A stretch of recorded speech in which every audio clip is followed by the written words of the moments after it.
Okay, welcome. We'll be waiting about 5 minutes, not even that, for everybody to join us from the previous session.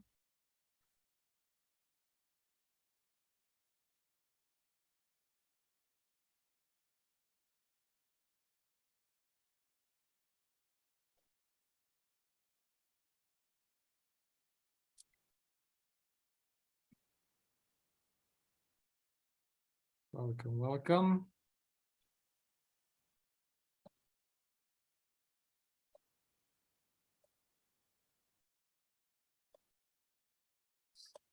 Okay, remember to sorry, we are waiting a few more minutes for everybody to join us.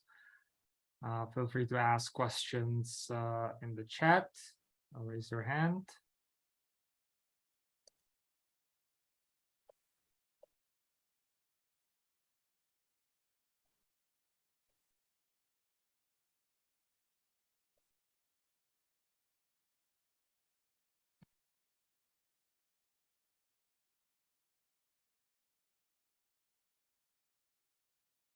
Okay, a few more minutes. See, people are slowly coming in.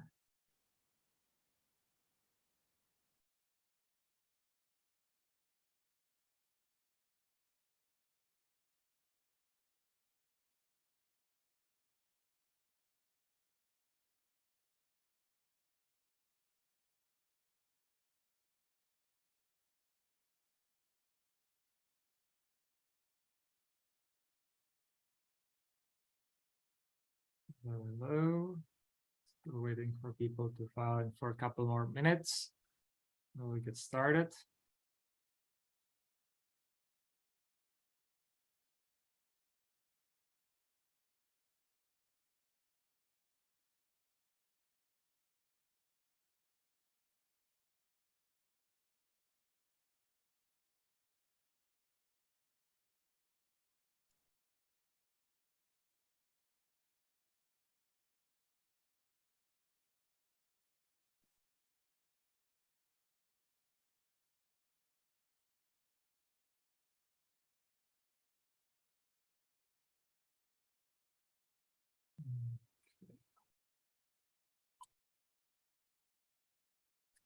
Sweet. Set. As always, we are waiting a few more minutes for people to trickle in from the previous talk to get all set up. That can take sometimes a little bit of work.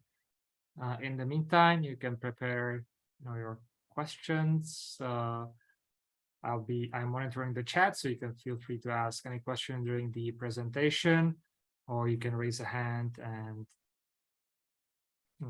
let me know that you want to join me here on the virtual stage and ask a question.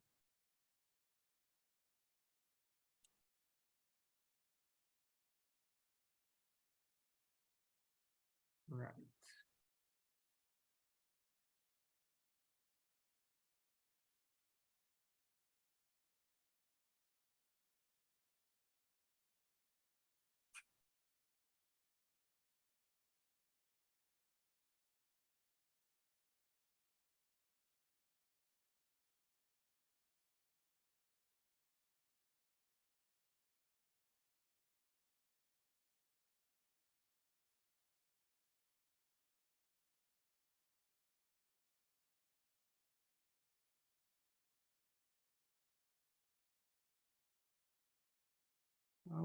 Okay, so a few more, like half a more minutes, and then we'll get started.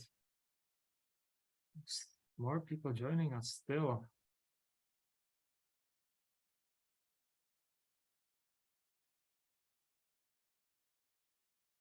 Okay, everybody, I'm just giving it 20 more seconds, and then we'll get started.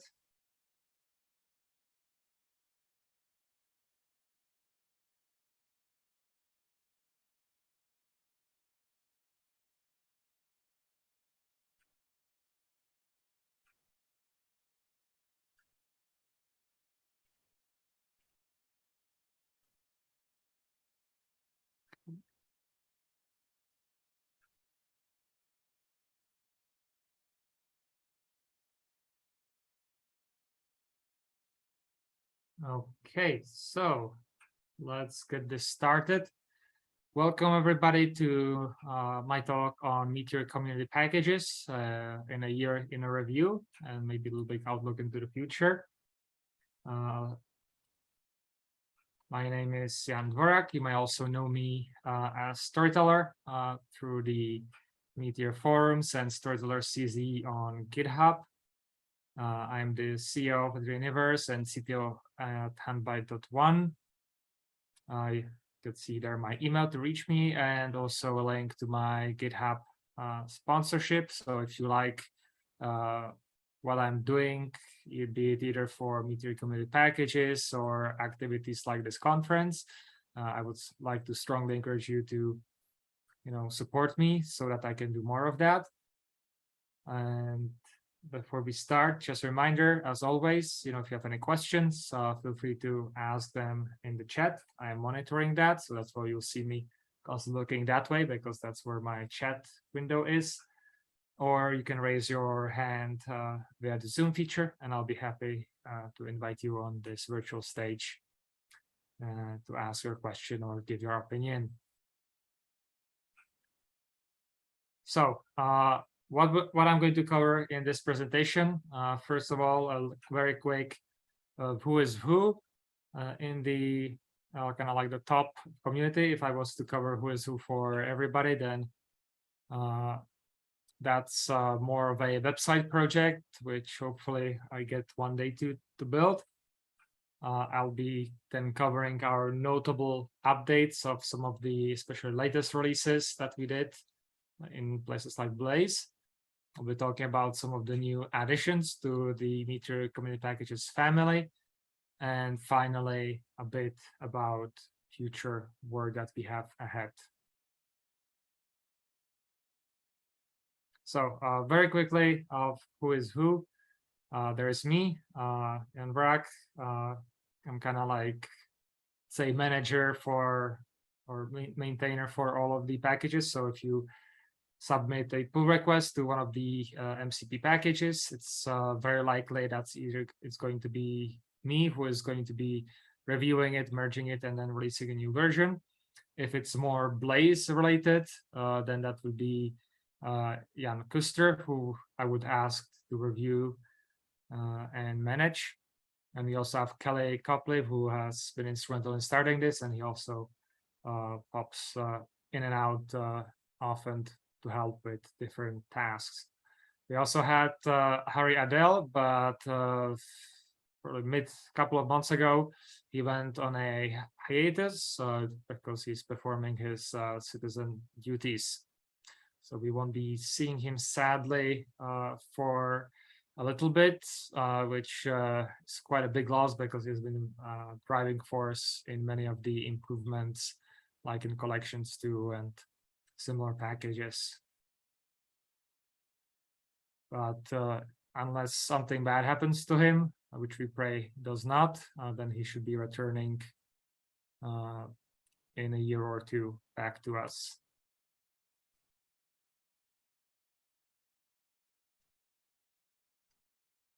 So how does this usually works, or kind of updates? Usually these days, if we get a PR and we merge it, then we release a new version, either patch or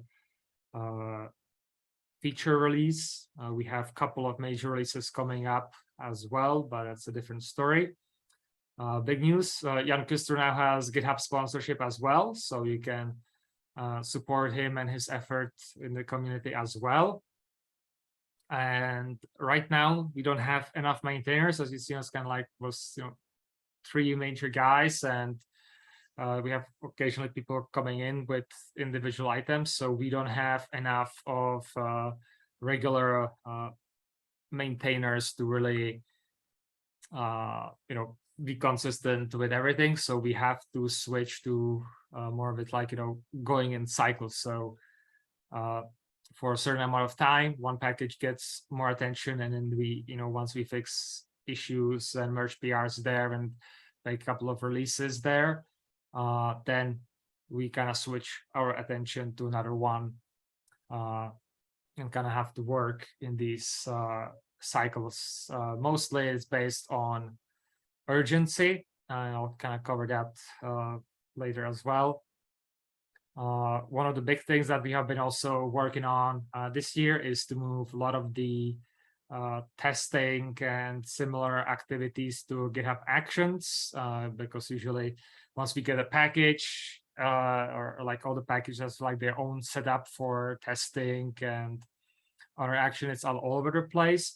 So one of the things that we are working on is trying to unify that as much as possible, so it's easier for us to manage and make sure that we have proper testing and everything enabled.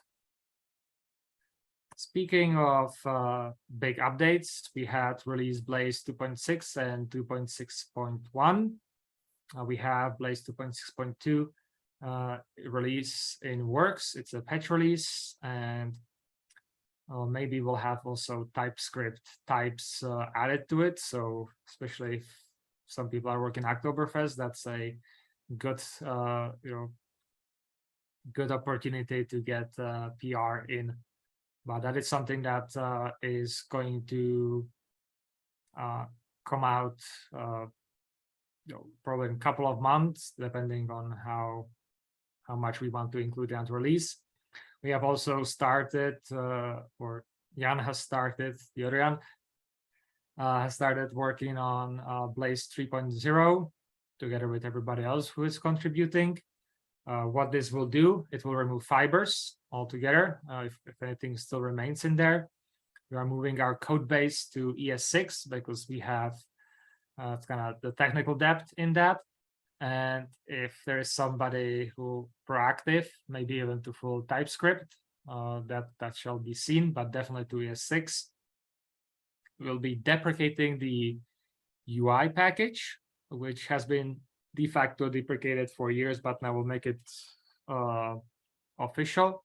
And Blaze 3.0 will be compatible with Meteor 3.0 as well.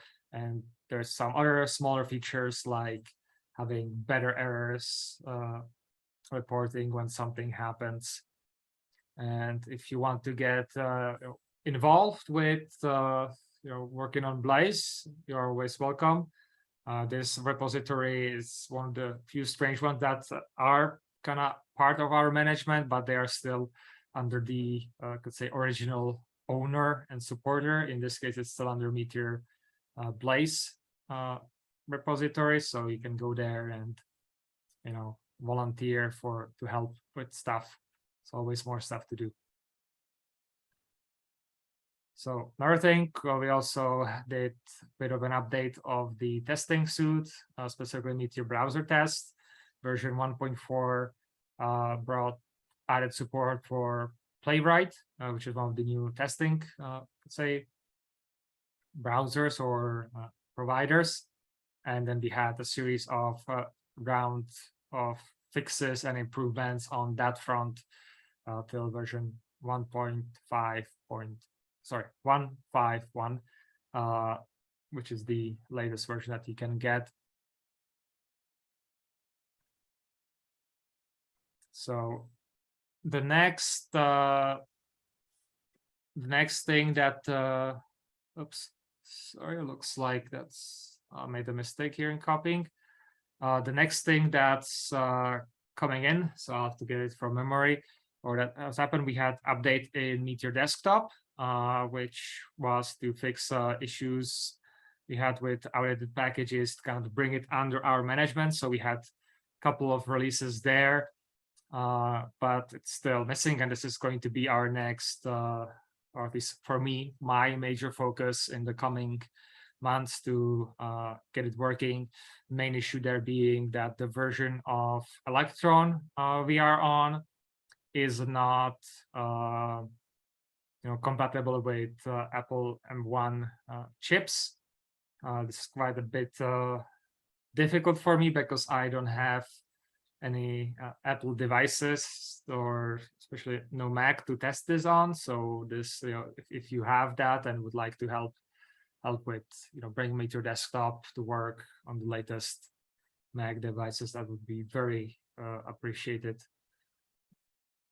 or you can, send me like $5,000-$6,000 so I can buy myself one as well for testing. So next one, kind of big updates into the future, more or less, is that in collection 2, we had a couple of patches, but mostly we are now shifting in working on version 4. And this was sadly something that Harry Adel was working on the most. So again, if you have interest in this package and would like to see it evolve, we would really appreciate if you could pitch in helping out to make the version 4 working. Big thing there is that we'll be adding a new way of loading collection 2, aka lazy exports as well. So it will not be automatically added unless you do it yourself. We'll be also using new calls from Meteor 2.8 onward to make it compatible with upcoming Meteor 3.0 release sometime next year. That might be, we might either, depending on how long it will take, it will be either in version 4, it's going to be just from Meteor 3.0 onward, or it's still going to be both 2.8 plus and 3.0. And then we'll have version 5, which is going to switch to the new API in Meteor 3.0. So we are also looking into to see if we can do some integration with MongoDB 3.2 document validation, especially as it evolved over the years and versions. And there's plenty of ideas to implement. So again, if you are working towards your Hacktoberfest PRs, check it out. There's a lot of like even super old ideas and things to improve in this package on so many fronts that can very easily pick something that catches your attention. So I'll be also looking to see if I can myself implement some of the oldest ideas that have been as an open issue in the repository for a while. So more on the, let's say, smaller releases. We had some patch releases for collection hooks. That was mostly also to support Grapher and Redis uplog. We had React Router SSR is version 4 is in works. That will support React Router DOM version 6.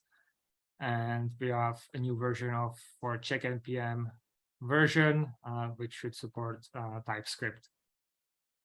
Then we have also link accounts, which is probably one of the easiest to work on because it's not as complex as some of the other packages. And mostly there we had some bug fixes, some tooling updates. We have added Apple and Web3 providers to this package. So if you don't know, link accounts is a package that allows you, once user is in, to link additional social media to their account. Because normally how it works, if you try to do that, it will create a new account for the user. Speaking of new things, so in additions, we have 3 additions. We had lay collection extensions added, and we released a new version or patch version to update dependencies. And that was to support our other 2 latest addition, which is Redis uplog and Grapher, which I have negotiated that it's going to be under our management, but it still remains in their original repositories, and it still uses the original namespace, so nothing changes there. But with Redis uplog, we released version 2.1 and then a patch release 2.1.1, again to add compatibility with latest Meteor and fix some bugs. The same thing with Grapher, version 1.4 released, and in both of them, I think we have opened a new branch to work on new features and manage new pull requests that come in. So already mentioned. We also had collection hooks version. Looks like maybe I have apologies. We have looks like I have some duplicates here. So Radoslav has questions about how about uplog to Redis. We are waiting. Well, I'll answer that in the Q&A session just in a moment. So one big thing before I go to answering questions like that, and I think you're going to kind of get the answer for that already, is that I'm here with a plea for help. Because right now, as things are in, with my businesses and personal life, at least till probably March next year, I will have to be extremely selective about my time. This is my passion, so I like doing maintainers work, and I have no problem merging and releasing new versions, but it's more than I can handle, or that we can handle in the numbers we are. So we are looking for help pretty much all over the board. So if you have some time, please come on over, do some help, do some work, submit a PR, or let me know that you would like to volunteer for some other tasks to do. Most of the times, just go in, fix whatever you need to do, add a new feature, submit a PR, and we'll be happy to merge it, release a new version, and get things going. And as you can guess, Radoslav, from that question, uplog to Redis, I will take this on, or we kind of like right now I am in the stage I don't want to add any more packages to the organization, because we are barely managing what we have, because we need more help. So with that, right now I'm going to have to say no to uplog to Redis, unless there is like no other way than to fix something in our other packages. So for example, if it's like that critical that we take over a certain package because we need to update Grapher or Redis uplog, or anything like that, then yes, I will be okay to get it into community packages or fork it or anything like that. But it's just that even that takes a lot of time to manage with everything. So, and it's even worse, when we don't have any contact with the original maintainer. Like in this case, when the original maintainers sort of says they are not really responding. So that's that. And as having any answer from the owner, unless I report it on our organizational report in the issues, then the answer is no. Rick is asking why is Tiny not sponsoring? Tiny has been generous enough to sponsor, but right now they are focusing their funds on on getting stuff done for Meteor 3.0 and everything that is going before that. Plus, it's not Tiny doesn't have it's not no longer a venture funded company, so they don't have millions of dollars sitting around ready to be gobbled up by eager developers.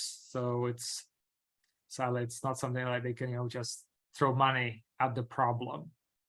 And even if they could, I am more of a maintainer, an organizer, and we need more of contributors and people who are really going to take ownership of the different packages and move it forward. So that's that's kind of the limitation. And then another thing, back to again, to advertise my GitHub sponsorship, I then focus also on what my sponsors want me to look at. So if you want me to focus more on the specific packages and all that, the fastest way to get me to that is to sponsor me, and I'll have then more money to be able to not work, say, on my other projects or other things, because at the end of the day I need to feed myself, and this takes a lot of time already as is. So if I have sponsorships that support me in working on open source, then I'll be more than happy to do that, because then I have money is time, or time is money. So the bigger the sponsorship is, the more that means for me, the more time I can go in and work on the different things in the open source idea. Actually, just yesterday I have been thinking, because Alan gave a nice speech about getting help from the OSS community and all that stuff. And part of it is that open source is an investment, and me as somebody who contributes to open source, especially like specifically Meteor open source, that is an investment I'm giving. It's not like it's not for free. It's my investment into the community, into the software, and I've calculated it that over the years it's somewhere between $500,000 to $1 million that if I didn't put into open source, that would be something I could have probably made being in the commercial space. So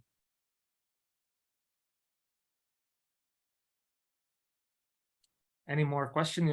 Let's not end on doom and gloom. I'll be continuing this. Part of the reason why I'll also be kind of focusing more on my companies, everything, is that if they succeed, then I'll be able to come back much stronger with hopefully more funding from my companies, which are both based in Meteor. So, and I am very well aware that the success on that is also dependent on that the community tries, that the packages go move forward and everything. So I will be if again, this is a big if, because in startup world most startups fail, so who knows what might happen, but I kind of want to bet on this, on my companies, on the products I have been working on. Want to give my all, and if we succeed, then there will be another 2 companies that will be heavily involved in the community and moving Meteor forward.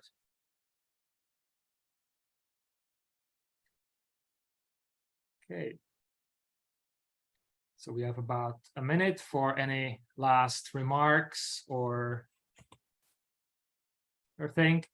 And speaking of sponsorships, it's not just Meteor, but not sponsoring or anything like that. They are sponsoring. They are working heavily with the community. The same thing with Vasco, with Ponte APM, and everybody else. Pretty much, if you look on the sponsorship list, most of them are companies that either work and are engaged heavily with the Meteor community, or are receptive and open, to help when you come to them. So then, question then is, about, let's say, if you work with a Meteor or like if your company uses Meteor, then maybe a good thing, to ask is your management, why are you not supporting the technology we rely on, or the community? Because, it might be, say $100 or, donation, which, might be a rounding error for a company, but that can go a long way, in the community. That can be for someone, a couple of hours of work, and that can fix the issue that you have been asking people to fix for years. But again, I want to thank the impact sponsors. They have been wonderful to work with, and what they have provided us, Pathable, the platform for years. It's been amazing. So very much thank you, Meteor, for the domain, the marketing, and everything else they have done behind the scene. Monte APM, Vasco as well. And of course, there are also the Meteor community packages and everybody else who is not listed here. Very much thank you. Without these sponsors, it would not be possible to have this conference. And with that, just a final reminder, let me know in the survey what do you think about the talk. And remember, it's not just about you sponsoring or your company sponsoring. It's also what you can do to help us get better. As I said, I am always watching the repository. So if you submit something, I'll be very much happy to merge it, make a new release, and fix your problem. So without that, have a nice day and see you around.